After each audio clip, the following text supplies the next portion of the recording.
哇！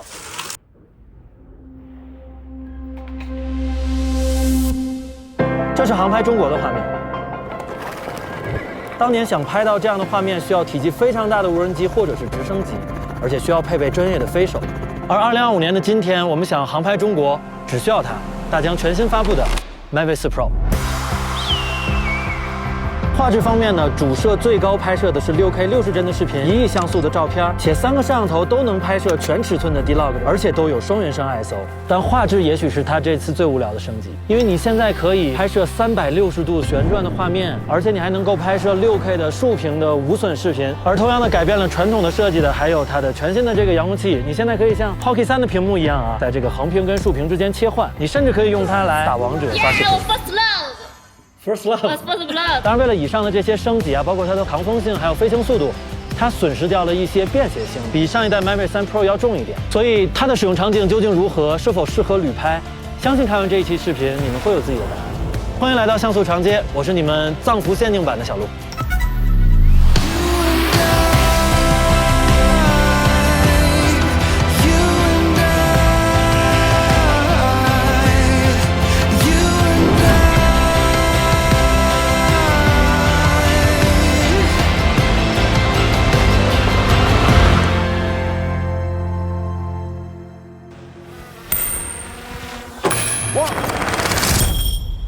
Mavic 4 Pro 是大疆无人机线中比较专业的产品啊，所以这一次在西藏，我请来了之前合作过橘子海香奈儿的专业飞手 Parker 来和我一起体验。那这次有点不一样啊，我们会分2次聊一聊这台机器。那分别是见到它的第1天和使用了10天以后。那我很好奇，我们在这10天中会有什么样的心态变化？Parker 老师的航拍技术应该是我合作的飞手里面算数1数2的了啊。对，保密协议签了吗？签过了，签了是吧？但其实保不保密，这个是不是网上也看过了？满天飞了已经。大疆保密工作确实是做得非常的好，感受一下。啊，这比玉3 Pro 要胖一圈，感觉。确实是要大一圈，它更重了也。这么做，无论是它这个流线，还是它做的更大，包括你看它的桨叶跟玉3 Pro 就不通用了，它的桨叶更大，其实都是为了它能够飞得更快。它的最快的时速从玉3 Pro 是21公里每秒吧，21公里每秒，宇宙飞船。21米每秒是玉3 Pro， 那它提升了4米，它是25米每秒，做的就是那种赛车的感觉，那什么流线型很好，流线型要比玉3 Pro 要做的更好看。那相对于之前传统形态的无人机，那 Mavic 4 Pro 这次外观的升级也带来了更多的易用性，比如说展开桨叶的顺序现在就没有那么重要。我第一次在用无人机的时候，我也会先这样。然后就挡住了。你看它的这个全新设计啊，你也可以先打开这个，你也可以先打开这个，这没有顺序了。就是你不会有任何的操作，不会卡住了。对的，而且只要桨叶一展开，它就可以直接开机。有的时候其实我们看到东西之后才会拿相机拿飞机去拍的东西。对，D 3 Pro 是可能我们刚打开了还没对屏，因为等了很久嘛，就是还没开机，再等个几分钟。特别是一些稍纵即逝的瞬间，有时候那个蓝调什么的，就5分钟10分钟的，对，很快就过去了。外观满分5分，你给几分？3分半。3分半。你最期待的更新，或者觉得最棒的更新应该是什么？竖拍吧，商拍用的多一点。这个是它的万向云台，360度都能转。它这个是可以破水平，像《盗梦空间》那个轴在转的。这2天咱们飞车的话，你可以好好体验一下这个。对啊，当然拿这个飞了。我以为拿玉3 Pro 飞。为啥呀？都拿它飞。玉3 Pro 是用来飞它的，就比如说它要有空中的画面，咱拿它。你别在空中给我。不要说这话。就什么时候适合用这种盗梦空间的这种？我觉得它适合有建筑物，对，像吊桥那种，就要两边都有参照物。云台呢？我给5分。遥控你在网上看到了吗？遥控没看到。遥控没看着是吧？没看到。哇塞，这准备玩吧。啊，这样子打开直接开机。另外你不用再转那杆儿了，之前遥控器我们就得对。想拍了就，然后还弄断过，看来是不太一样。对。这遥控器收纳是不是不太方便？那它会比之前的大一点。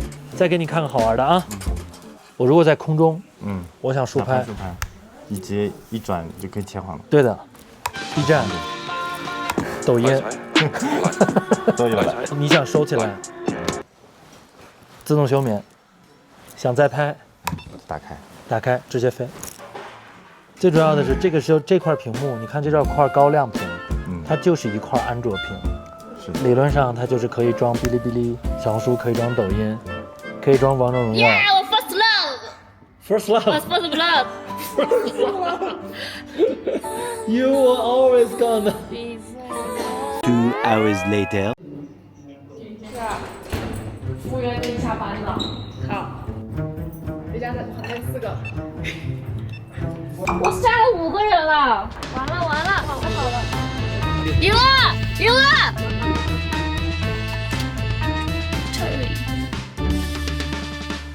其实遥控的秒开，包括屏幕除了亮度的更亮以外，我觉得颜色、对比度、饱和度可能都更好了。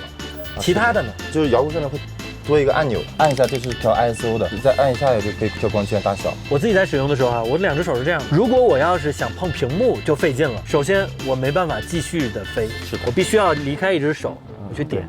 有时候在非常亮的情况下，我还点不准。但如果现在我只需要这只手直接触碰这个键就行，再拨我再拨就好了。这个我觉得是实际使用下来比较牛逼的点。遥控给几分？遥控给4.5。我们一起在西藏待了10天，10天下来，你觉得印象深刻的优点是什么？就是它的画质。画质，我也觉得是，它画质真的是很屌。是的，6K 它还是优势非常大啊。对，尤其是对于那个风光摄影，因为我这次也拍了一个全景的照片。哇，这是在羊湖是吧？对，就在羊湖。哇，这个非常屌，一共是拍了12张，12张。用它来拍照的人，我觉得也是非常的，对，因为它的细节更多，而且这么大的照片更方便2次的这个裁切。对的。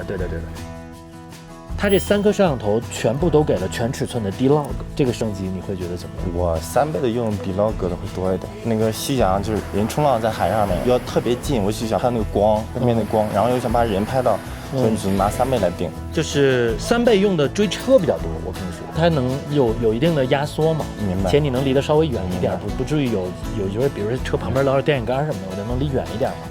可以带点那个前景。但是呢，我们的调色老师比较头大。你像你上一个镜头 D-Log， 下一个镜头 D-Log M， 是的，他的工作量就比较大，所以我会给这个升级5分。我相信我们的调色静怡老师也会给5分，对，因为他是实实在在的减少很多他的工作量。你给到多少分？给他5分，给他5分。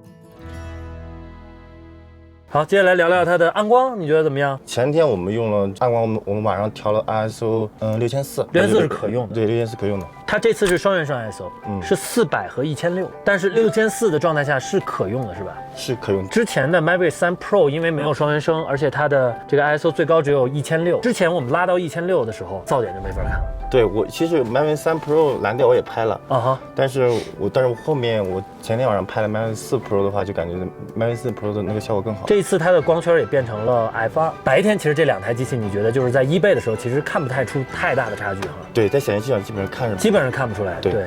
但是如果说一旦到了蓝调的时候，暗光的条件下 ，Mavic 4这个双原生 ISO 也好啊，包括它的最大光圈也好，它就发挥出来了。好，接下来说，我觉得可能你用不到的东西，哪一部分？就是避障，因为你从来都是。这次升级的避障应该是它已经不光是全向了，对，而且你看它光摄像头的位置，它还加了一个激光。到暗光的条件下，像比你说的破晓的时候啊，黄昏的时候啊，这些避障都能工作了。这个对我的意义还是蛮大的。这东西我用得着，它用不着啊。这个你好像从来都是关了的，但是我也请你这2天悠着点。OK。因为我们就这一台机器，我知道。我飞的时候千万什么都不要说，你不要说，请注意干嘛？这个东西你不要讲，好吧？我跟帕克第一次合作的时候，他开 S 档，我看着他的飞机，我说你慢点。哇！你听多少声了？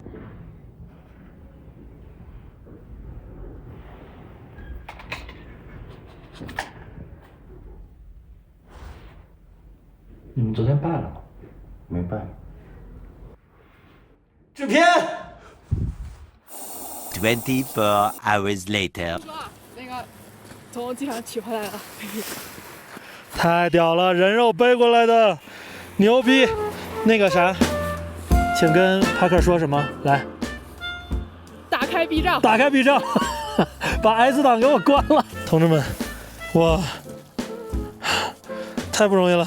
观众朋友们，我现在在海拔4193米的色季拉山口，你们手上看到这台新的 Mavic 4 Pro， 是我们小伙伴从深圳人肉带回来的。现在我们只敢开启这个全向避障的这个功能啊，还是非常的有用的。刚刚我飞的时候，贴着雪山过去的时候，然后在雪山离着大概1米左右的过程中，它就丢信号了。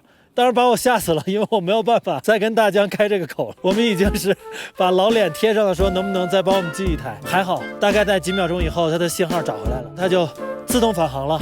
所以在这儿也要提醒大家，虽然这个 Mavic 4 Pro 它升级的 O4 图传系统号称啊是有这个30公里的传输距离，但这个30公里的传输距离其实是在无遮挡的情况下的。如果你要是旁边比如说过一个山呀或者建筑物的时候，还是要非常小心，不然的话就很容易白给。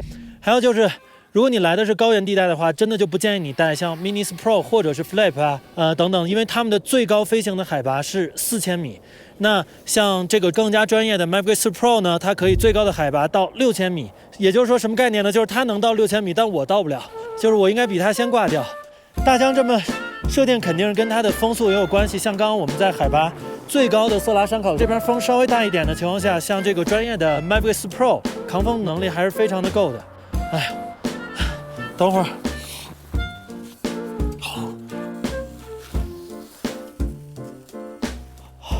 帮我把气口都剪掉，气口有点多。所以大当这个那个，等会儿好。李老师，刚刚飞完美吗？太美了，而且我跟了几个车特别漂亮。是吗？对，因为 Mavic 4 Pro 可以智能的识别车辆。以前就咱们2个人出去玩的时候，不是你开车我飞吗？那以后的话，理论上如果在很开阔的地方，没有什么线的地方，那可以我开车，然后我把飞机升起来了，把遥控器交给你，你框选一下车辆就行，它就跟就行了。Mavic 3 Pro 续航应该是43分钟，现在这档是51分钟。因为我们在高海拔地方，因为冷，可能你这个环境影响会高一点，所以我感觉应该离开电大概到42分钟左右。你觉得这个你对于续航的满意，跟我不让你用 S 档有没有？没有太大关系，没有太大关系。过程中它充电速度更快，充电器是240瓦的，因为之前的好像应该是到100瓦，充一个三个电池差不多需要2个多小时这样子才能充满。这个的话，其实我有一次充电，然后我爸放到房间了，我就出去吃饭去，回来之后这2个已经充满了，都很快。是不是吃太慢了？那不是2个人在同时充的。OK， 对，预算管。这顿饭是只吃饭，喝没喝酒？没有喝酒，没喝酒，那确实快，那确实快。大家知道，如果不喝酒的话，一顿饭是非常快的。那确实。我一直要求的是，它也可以实现1号电能飞1个小时，我给4.5，好吧？缺点我们一般都是最后说嘛，所以在剁手之前，这些缺点你能接受，再去考虑它。那第一个我不知道是不是缺点，但是可以拿来讨论，就是它的主摄焦段从24变成了28。我自己认为啊，24跟28的一倍，你的。我对于拍大景来说，就是我昨天在恰木错那边，我拍一个湖嘛，全幅90度，28毫米的一倍我拍不全。如果是上一代的话，24毫米的话可以拍全。在长焦端差1毫米就差的不大，但是在广角端差1毫米，差很大。对，差。那在第一天我们都给了将近满分的这个遥控器呢，其实在10天的使用下来以后，也会有一点小小的改观。遥控缺点就是有时候会挡手，所以我们如果这样的话，有可能会挡手的一个存在。还有就是，如果说我们拍竖拍的情况下，好看的话就直接切过来，除了这样完全看，就直接挡住了，是这样子。所以这是一个小缺点。好，还有你跟我说过，它的拆装电池是有一定缺点，是吧？对，如果在完全合上的拔不出来。哦，完全合上的状态你是拔不出电池的。对 ，Mavic 3的时候你在合上的时候是可以换电池的。对，是的。这个的话，你合上的时候你手没地儿放，看到吧？那你需要先把这2个拆开。对，体积跟重量呢？体积跟重量，这个重量要比 Mavic 3更重更多了。咱就说背包，我说实话，当 Mavic 4 Pro 的背包在这儿的时候，我下意识以为这是 Air 的。如果你是一个专业飞手，你拿它去赚钱，像帕克这样，那我真的觉得不用考虑了，直接换就好了。如果航拍在你的片子中占比非常大，因为我见过那样的旅拍摄，那有很多，那我觉得你该换。确实是这样的啊，因为我们所有的缺点其实都是围绕着它的重量也好，对，就重量，或者是应用性也好。再拿到 Mavic 4，我还跟我们同事在商量，咱 Mavic 3 Pro 赶紧出了吧。但我现在有改变，如果你还是以地面上的镜头为主，航拍只是作为定场镜头偶尔用一下，那我觉得真的没有必要用它。对，你就是 Air 3S 足够，甚至 Mini 4 Pro 有时候我都觉得足够。对，因为它只是让你的片子更丰富一点。对。最后聊一聊，跟你10天以前的反应。10天以前他对这个遥控器是最 wow 的，10天以后他对这个遥控器是最诟病的，是的，无论是挡手还是角度的问题。10天以前他对这个的什么，比如说续航什么的是最担忧的，但是现在对他又是有改观的，所以你看10天的时间就有改变。所以我不知道大家喜不喜欢这种评测方式，真的拉来一个高强度使用类似机器的一个业内人士给你去真的10天的时间去体验，我觉得可能跟直接2、3天的上手还是完全不一样。是有点。如果你喜欢的话，记得给我们1键3连。哇，朋友们，我们刚刚经历了拉萨的一个日落的过程，我们可以看到布达拉宫灯都亮起来了，这边是大昭寺，但是拉萨不能飞，我们想给你们展示一下这的暗光功能，只能来走地机，来，接个前点，3、2、1，走。